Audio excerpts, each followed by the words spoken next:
Good morning everybody, this is Lara from Pure Elliott Wave with an extra free analysis for you. A couple of people have asked me to take a look at this and I was like, no, I really don't want to do any more work because I'm supposed to be having a break. I don't get holidays, I haven't had one in over 5 years, it's pathetic. But I looked at this chart and I'm like, oh no, I definitely want to have a look at this. This is so bullish.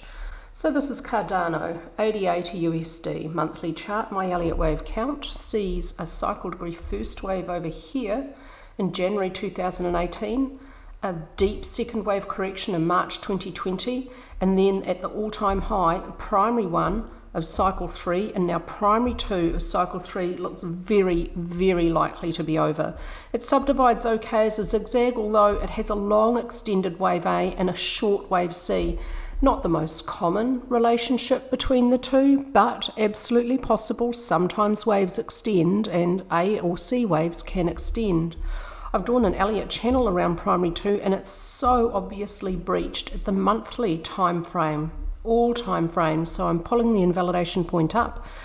When it arrives, intermediate 2 may not move beyond the start of 1 below 0.2292, although it may very well have been over here. Let's take a look at the weekly chart. We'll go from, I think we'll go from the end of primary 1. Yeah, a little bit further back actually. Here's primary 1, here's primary 2. I think I might need to move the degree of labelling in here up, considering the strength of this movement, but I'll leave it as it is for now, but just be aware I might change that. I might see intermediate 1 and 2 already over, but for now, considering the length expected for an extended primary degree third wave, I'll leave it there. When it arrives, intermediate 2 may not move beyond the start of 1 below 0.2292. Let's take a look at the daily chart. I'm going to update that with you. I think we're going to look from the end of primary 2 down here. Yeah, I haven't updated this. I want to do this with you. Okay, so this part of the video is a different format. I'm going to take you through my thinking as I update an Elliott Wave count. Not everyone's going to like this format, and I've had some complaints about it. If you don't like it, I've broken the video into chapters. Skip ahead. The first thing to notice on this chart is I had some trouble from this low to this high. I couldn't see this as a completed 5-wave movement, but it will subdivide as a 1, minor 1, a little impulse, and then minor 2, an expanded flat with A, B, and C subdivides as an impulse. So that fits, so I'm going to leave it like that. It looks a little bit weird because B is so long in relation to A. It's nearly 3 times the length of A. There is actually no Elliott Wave rule which states a maximum limit for B waves and flats. There is a convention or a guideline that says when your B wave is longer than twice the length of wave A, the probability is so low you should discard the idea. That's as it's unfolding. In this case, I'm not discarding the idea because it's very obviously complete, and this is the best explanation I can see for this movement. I hope that makes sense. We're looking at an impulse here, and this looks like the middle of a third wave, or because this is a crypto, could also be the end of a third wave. So let's get some labels in here. We'll label an impulse. Oh, okay, well, it's not where I would have put it, motive wave, but yeah, I guess that's possible. Okay, yeah, let's do that. I would have put it down here. I usually disagree with the labeling that motive wave gives me, but we'll go with it like here. No, that has to go there. You can't put that there, motive wave. I don't know about that 1. I think maybe we'll put the 1 here or here. I don't know, but either way, whether it be here, here, or here, 2 is going to be over here. If we put 1, say here, then we're going to have another expanded flat in here. Yeah, and B is just over 2 times the length of A. Yeah, I'll leave that there. It's academic at this point because it's obviously complete. I want to see this as a 4th wave actually. Okay, I'm going to put this maybe here, and then I want to see this as a triangle. Yeah, that looks good. That's nice proportion. I like that. Oh, that triangle fits really well. Got a beautiful test of the AC trend line in here. Actually, I'll put that there. And then I'd put D here. I'd put E here. See, the problem is you kind of want to do this, but now D is truncated. If you put C here where motive wave put it, C is also truncated. It's a zigzag, A, B, C. C hasn't moved beyond the end of A, so that's truncated, and it's a big truncation. I think we've got a 9-wave triangle, actually. Oh, I'm going to do that. Motive wave will do that. Okay, give me a 9-wave triangle, motive wave. One of the subwaves of a triangle will subdivide as a triangle itself, and if wave, oh, well, any of them, but particularly if wave E subdivides as a triangle, then you could label the whole thing A, B, C, D, E, F, G, H, I, a 9-wave triangle. And I think that's what we have here. I've seen a really huge one of these on USOIL at the monthly time frame. I mean, I'm a geek. I think this is super fun. It's just cool when this happens. Look at that. Isn't that beautiful? Let's get the trend lines in there. Not perfect. F and H aren't overshooting the upper BD trend line.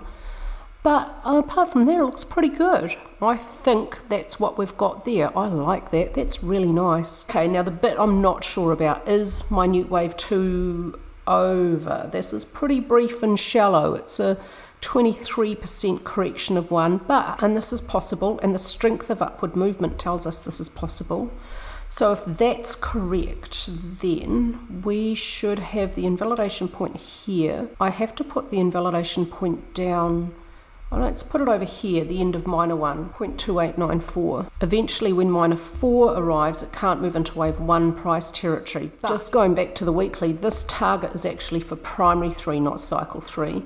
Within primary wave 1, intermediate 3 was 18.57 times the length of intermediate 1. If we see that same relationship exhibited between primary 1 and 3 here, then a target would be 57.49. I'm not going to use that for my own purposes, but I just wanted to have a ballpark idea as to where this might possibly go.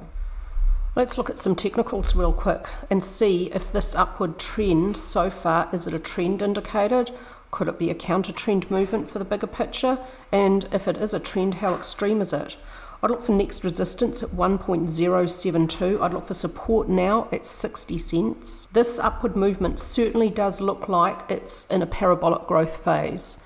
And that is a feature for cryptocurrencies of bull runs, and you don't see that happening in bear market rallies. If you can find me a really nice looking piece of parabolic growth in a bear market rally for any of these cryptocurrencies, I really would genuinely be very interested to see that. I've looked in Bitcoin and I can't find any.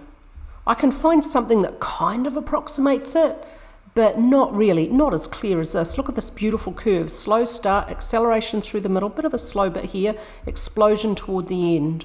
I'd be expecting a pullback to come, but maybe not yet. ADX is indicating there's an upward trend. It's in a really early stage. It's risen up from low levels, below 15, and coming up from below both DX lines, passes 15 and moves up into positive territory. It's telling us there's an upward trend. This is the strongest signal ADX can give. This is extremely bullish. On balance volume very recently has given us a bullish signal at the weekly time frame, a break above resistance, and I've drawn this trend line really conservatively. You'll probably almost pull it back down here, slight overshoot here, but tests 1, 2, 3, 4, 5, 6 tests, long held, almost horizontal.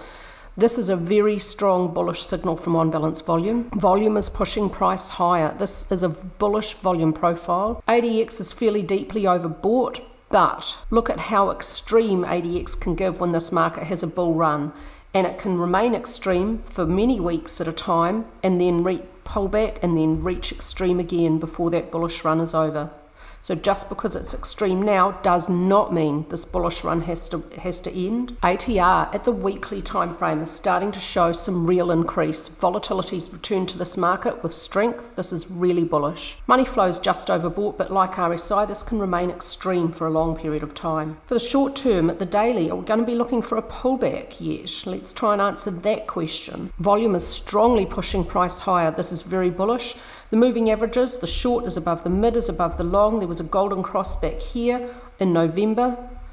The moving average situation has a full bore bullish look. The probability of good things happening when it looks like this is higher than not. Volume looking very bullish, a little bit of a decrease for 12th of December, but overall volume increasing. At this time frame, ADX is very extreme, but not as extreme as it can get and not as extreme as it was previously. Now we could be looking for a sharper pullback to relieve this, but it may not come yet. RSI is overbought and does not exhibit any bearish divergence. Money flow also overbought, no bearish divergence between price pivots and money flow pivots. So there's no big warning signs right now that there's going to be a pullback. There will be pullbacks and consolidations along the way up, but my bigger picture for Cardano remains extremely bullish. That's it for me with a quick update of this one for you. Hope everyone's having a lovely day. I'll get my Bitcoin XRP Ethereum video done later.